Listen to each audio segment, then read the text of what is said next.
काँग्रेसचे प्रदेश उपाध्यक्ष माजी आमदार कैलास गोरंट्याल भाजपच्या वाटेवर भाजपच्या बड्या नेत्यांच्या संपर्कात असल्याची सूत्रांची माहिती। जालन्यात काँग्रेसला बसणार मोठा झटका। भाजप प्रवेशावर कैलास गोरंट्याल यांचा शेरोशायरीतून दुजोरा, अधिक प्रतिक्रिया देण्याचं गोरंट्याल यांनी टाळलं। आज दिनांक 25 रोजी शुक्रवारी दुपारी 1 वाजता भाजप प्रवेशावर काँग्रेसचे माजी आमदार कैलास गोरंट्याल यांनी शेरोशायरीतून दुजोरा दिलाय। विधानसभा निवडणुकीत गोरंट्याल यांचा पराभव झाला होता, तेव्हापासून गोरंट्याल हे पक्षात नाराज होते।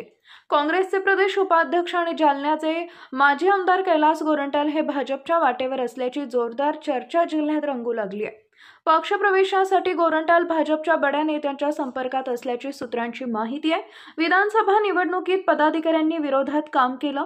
पक्षश्रेष्ठींकडून अपेक्षित साथ न मिळाल्यानं गोरंट्याल यांनी वेळोवेळी उघड नाराजीही व्यक्त केली आहे। आता स्थानिक स्वराज्य संस्थांच्या निवडणुका तोंडावर आहेत, त्यात महानगरपालिकेची निवडणूक होणार असून अशा स्थितीत गोरंट्याल भाजप पक्षात प्रवेश करणार असल्याची माहिती आहे। त्यासाठी ते भाजपमधील बड्या नेत्यांच्या संपर्कात असल्याची सूत्रांची माहिती आहे। त्यामुळे सुरेश कुमार जेतलियानंतर गोरंट्याल यांचा भाजप प्रवेशामुळे काँग्रेसला मोठा झटका बसण्याची शक्यता। दरम्यान भाजपमधील प्रवेशावर गोरंट्याल यांनी थेट बोलणं टाळत या शेरोमधूनच अर्थ काढण्याचं आवाहन केलेलं आहे। धण्याचे खासदार कल्याण काळे यांच्यावर आपण नाराज असल्याची प्रतिक्रिया माध्यमांशी बोलताना कैलास गोरंट्याल यांनी दिली आहे। मी या प्रश्नावर एकच शेर म्हणून सांगतो, आईना बनने का हरजाना मुझे भरना है, मुझे आईना बनने का हरजाना भरना है, मुझे कब का टूट चुका हूँ बस अब बिखरना है, मुझे ये बताए मुझे सादे दिल और कितने इम्तिहान देना है मुझे। आता मी माझ्या शायरी ज्याला कळतं त्याचा पूर्ण माझ्या मनाचे, आता माझ्या मनात जेवढं ते मी एक शायरीमध्ये सांगून दिलेलं आहे तुम्हाला। काँग्रेसमध्ये बिखरण्यावरती काही तुम्हाला कोणी मी त्याच्यावर तुम्हारी हजारों सवालों से मेरी खामोशी सही न जाने कितने राज को पर्दा करती है। राज किती दिवस राहणार आहे? मी आता सांगितलं, बघू।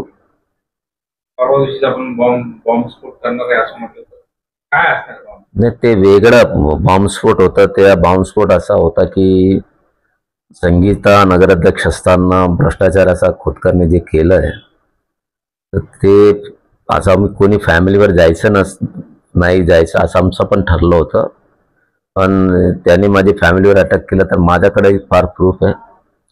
त्याने त्याची आई कासाबाई खोतकरने खोटे डॉक्युमेंट्स देऊन त्याने हिरानंदानीमध्ये एक फ्लाईट घेतलं, त्याचे पूर्ण डॉक्युमेंट माझ्याकडे आहे।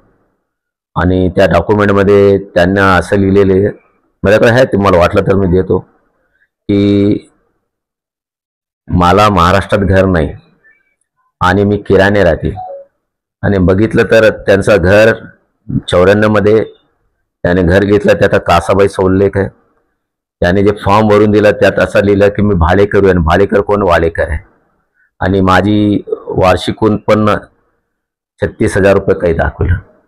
आणि जर बघितलं तर त्यांच्या 500 एकर शेती आहे, आणि ह्या 36,000 रुपये वर्षाला उत्पन्न असताना मग हे हॉटेल दर्शनामध्ये पार्टनर कसे झाले? मला फॅमिलीबद्दल जायचं नव्हतं, पण यांनी काढलं म्हणून मी पण काढतोय।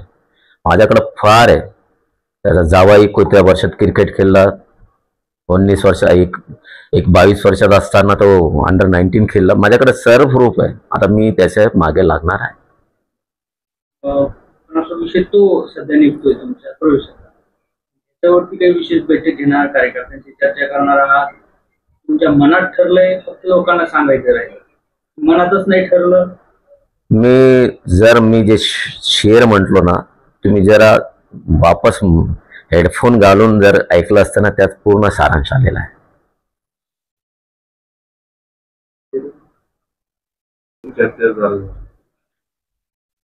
मी तुम्हाला काय म्हटलं, मी तुम्हाला त्या शायरीमध्ये पूर्ण, तुम्ही एखादा ज्याला शायरी कळतं त्याला विचारा काय काय मुद्दे, माझी भावना काय आहे, मला केवढा त्रास झाला, माझी काय काय मी मला काय काय त्रास झाला ते सर्व शायरीमध्ये स्पष्ट केलेलं आहे.